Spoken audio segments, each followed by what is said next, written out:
안녕하세요. 홍만호입니다. 여러분은 세상에서 가장 비싼 것이 뭐라고 생각하세요? 저는 자유라고 생각합니다. 우리가 직장을 당장 나오기 어려운 가장 큰 이유는 바로 돈 때문일 겁니다. 경제적으로, 시간적으로 자유를 얻게 된다는 의미는 스스로가 생활하고 미래를 계획하는데 충분한 돈과 충분한 시간이 주어진다는 것으로 볼 수 있습니다. 그래서 우리가 준비해야 할 것은 머니트리 시스템을 만드는 것입니다. 우리가 자유롭게 좋아하는 일을 하면서 살고 싶다면 우선 경제적인 기반을 다져야 합니다. 머니터리 시스템을 갖는 것이 자유를 얻는 길입니다. 우리가 시스템을 만들어 놓으면 자동적으로 수익이 들어오는 경제적 자유를 실현할 수 있습니다. 그런 말이 있죠. 돈이 모든 문제를 해결할 순 없지만 돈과 관련된 문제는 해결해 줄 수 있다고.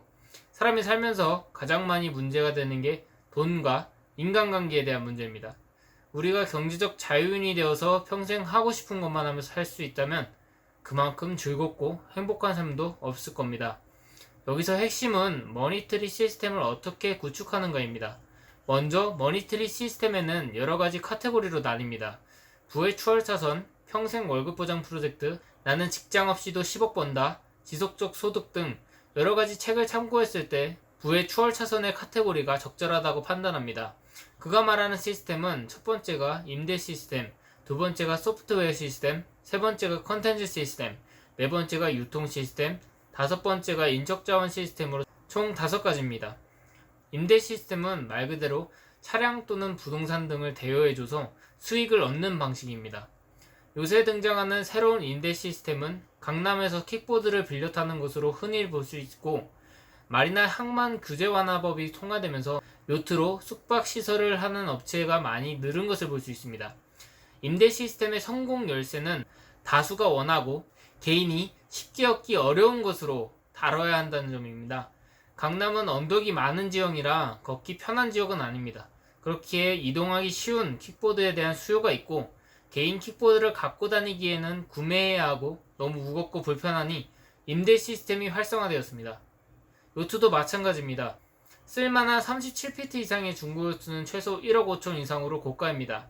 특별한 경험을 하고 싶은 수요에 맞춰 바다 위에서 숙박을 하는 체험으로 임대 시스템이 매출로 이어졌습니다. 요트 숙박의 경우 일반 펜션과 비슷한 수준의 가격인데, 펜션의 부동산 가격보다는 저렴하게 요트를 구매할 수 있어서 진입장벽이 상대적으로 낮다는 점도 장점으로 볼 수 있습니다. 두 번째는 소프트웨어 시스템입니다. 여기에는 인터넷 비즈니스도 포함되어 있는데, 컴퓨터를 활용한 소프트웨어 시스템은 인터넷을 통한 엄청난 파급력으로 10만 명 이상의 수요에 맞춘 어플이나 프로그램, 홈페이지로 광고나 직접적인 판매 수익을 낼 수 있습니다. 세계 5대 기업이 애플, 구글, 마이크로소프트, 아마존, 페이스북인 것을 보면 스마트폰을 사용하는 수요자를 고려한 소프트웨어 시스템은 사용자나 전자기기의 연결이라는 점에서 4차 산업혁명과 더불어 강력하고 중요한 시스템으로 보입니다. 소프트웨어 시스템의 성공 열쇠는 많은 사람들이 원하는 것을 제공하면서 제품을 지속적으로 개선해야 한다는 점입니다. 미국의 유명한 마켓 리서치 기업인 CB인사이트의 통계자료를 참고하면 IT 스타트업 실패의 가장 큰 이유가 사람들이 원하지 않는 서비스를 제공하려는 것이라는 것을 볼 때 소비자에 대한 이해와 수요에 대한 고민이 가장 중요하다는 것을 볼 수 있습니다. 성공한 많은 스타트업의 인터뷰를 보게 되면 우리가 할 수 있는 일이 아니라 사람들이 원하는 일을 했더니 성공할 수 있었다라고 말합니다. 저는 소프트웨어 시스템이 5가지 카테고리 중 가장 강력하다고 판단하고 있습니다. 그 이유는 인터넷을 통한 레버리지로 파급력이 굉장히 높기 때문입니다. 우리나라의 스마트폰 보급률은 80%로 세계 최고 수준이고, 전 세계의 보급률도 51%이지만 신흥시장에서 16억 대의 스마트폰이 추가될 거라는 GSMA의 자료를 따르면 앞으로도 소프트웨어 시장의 규모는 더욱 커질 것이라고 예상할 수 있습니다. 세 번째 카테고리는 컨텐츠 시스템이죠. 정보를 제공하는 정보기업이나 인터넷 신문, 커뮤니티 사이트, 유튜브, 웹하드, P2P 등 다양한 세부 분야로도 나눌 수 있습니다. 사람들이 원하는 정보를 인터넷으로 제공할 때의 효과는 어마어마합니다. 컨텐츠 시스템의 성공 열쇠는 당연하게 사람들이 원하는 컨텐츠를 제공하고 꾸준히 업로드해야 한다는 점입니다. 컨텐츠 시스템은 기존에 업로드했던 정보들이 지속적인 이익으로 돌아오지만 업로드를 멈추거나 컨텐츠의 질이 떨어지게 되면 트래픽이 떨어져 기존의 수익이 급락할 수밖에 없는 구조를 가지고 있습니다. 제가 지난번에 말씀드린 블로그 마케팅은 정보를 제공함으로써 노출에 따른 광고 수익을 얻을 수 있지만 블로그 운영자가 계속 시간을 써야 한다는 점이 단점이라고 말씀드렸습니다. 트래픽을 계속 발생시키기 위해서는 운영자가 직접적인 정보를 업로드하는 방식이 아닌 다양하고 많은 사람들이 정보를 교류할 수 있도록 장을 만드는 것이 중요하다고 판단됩니다. 그래서 당연히 유튜버보다 구글의 수익이 훨씬 많죠. 그리고 커뮤니티 사이트 하나만 잘 만들어도 연 광고 수익이 억 단위로 올라갑니다. 결국 많은 사람들이 관심을 갖는 것에 대한 정보를 제공하고 교류할 수 있는 플랫폼을 만드는 것이 컨텐츠 시스템입니다. 네 번째는 심사임당님이 부르짖힌 스마트 스토어가 포함되는 유통 시스템입니다. 저 또한 작년 말부터 3개월 정도 운영했고 처음 한 달 동안 순수익 3만원을 벌어본 기억이 있습니다. 개인 사정으로 그만두게 되었지만 충분히 가능성이 있다고 느끼는 분야입니다.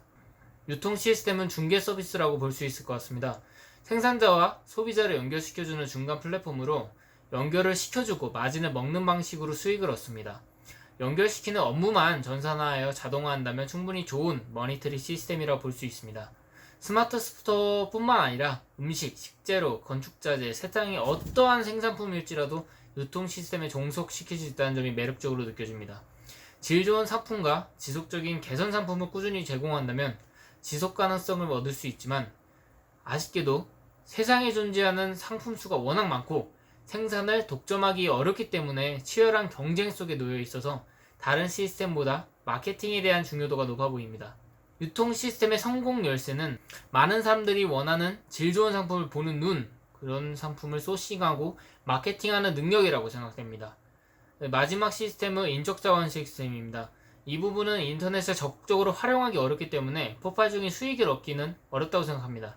인적자원 시스템은 회사를 운영하면서 전문 경영인을 두거나 관리인을 두어 가게를 운영하거나 다단계를 활용하거나 아웃소싱을 통해 사업을 운영하는 방식으로 볼 수 있습니다.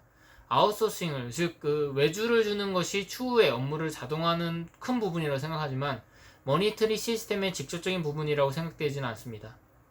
가장 관리가 어려운 부분이 인력 관리라고 판단하기 때문입니다. 관련된 내용은 따로 또 이야기하도록 하겠습니다. 오늘은 자유롭기 위해서는 머니터리 시스템을 구축해야만 한다는 점, 이 시스템의 카테고리에는 무엇이 있는지 말씀드렸습니다.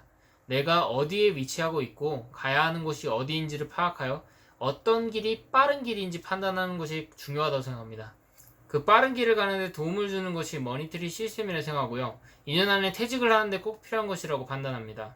카테고리 중 하나를 선택해서 꾸준히 시스템을 키우는 것이 저의 목표고 우리의 목표가 되었으면 좋겠습니다. 카테고리의 선택과 머니터리 시스템의 구축에 대한 고민은 우리에게 달려있고 힘들고 어려운 길이지만 같이 나아가길 바랍니다. 앞으로는 천천히 또 자세하게 제가 시스템을 구축하는 방식을 보여드리겠습니다. 그럼 또 봐요잉.